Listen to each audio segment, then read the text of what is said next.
Welcome back. Well, if you haven't bought one of these already, many people are wondering about the Instant Pot. Yeah, it looks like a crock pot, but it's a 7-in-1 multi-use programmable pressure cooker. But should you put it on your holiday wish list? We try it before you buy it. Okay, so I'm here with Tisha Wilson, and we are trying the Instant Pot. And everybody keeps talking about this thing. Like, it's the one thing that everybody wants for Christmas. Right. Yeah. But it's like a crock pot, but it's supposed to cook everything like 70% faster. Right. It scares me a little bit because it looks like a pressure cooker. Yeah. And it feels like I could hurt myself or something. Yeah, it comes with a giant warning thing. I know. There's lots of orange, red warning I'll put it over things. there. Beep, beep, beep.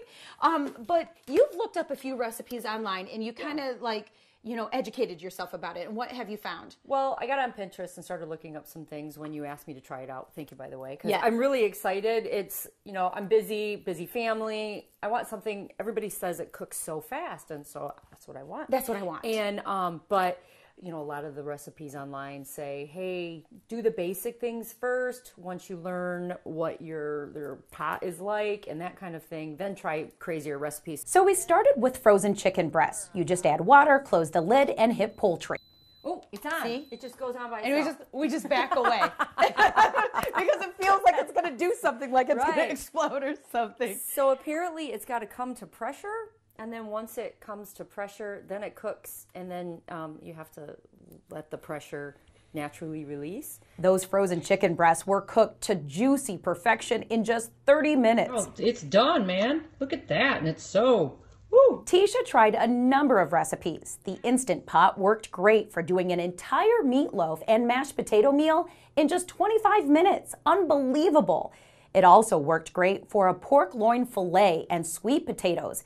After using the saute option to brown the meat, the total cook time was just 30 minutes. I mean, I'm peeling them one-handed. And crazy enough, Tisha says the Instant Pot also worked great for a dozen boiled eggs. The shells just glide right off. Yeah, look at that, wow. The only complaint she had was trying to cook squash. There just wasn't enough room for 2 squashes to feed the whole family, but it cooked great, and she made this stir fry and side dish. And she said even after browning her bone-in pork chop first, it still looked a little gray, not exactly eye-pleasing, but it tasted great. So overall, what's the verdict? I love it. I mean, it took, it took a couple of times of trying it out and just sort of testing the waters, but I've grown to love it, and I'm sad you're taking it away from you. And would you buy this size or the bigger size? You know, actually, this was the 6-quart, and I think I would go up to the 8-quart. I was talking to my physical therapist, and he loves his 8-quart. He can do like 2 whole chuck roasts in it. Yeah.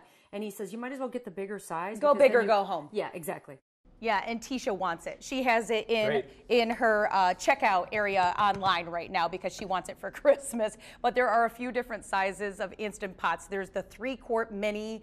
This is the 6-quart one that sells for anything from about $80 to $100, what I've seen, you know, at various stores. But there's also the 8-quart one that I've seen for about $130. But look for those sales. You can get it much cheaper, so look for that. But this one is about the size of a normal crock pot. It's a little smaller inside when you look at it. Okay. It's a little bit smaller. So I would go with the 8-quart one, I think, if you were going to buy one that you're cooking for the whole family. Absolutely. Yeah. I love the idea of getting a squash done in a short amount of time here. It just cooks so much faster, but there's a saute option, so you can like brown your meat beforehand inside this, so you're not doing it on your stovetop separately. Rice. So you're doing that. You can do rice. You can make broth with this. You can do yogurt with this. I mean, there's so many different things you can do with this. I just think, will it replace your crock pot? Maybe you'll still keep that for just meatballs and things, dips and stuff. Cheese dip, but this is something, if you want to do things quicker, this is what you want. We got a winner here, folks. We have a winner. All right, good deal. I like to see that.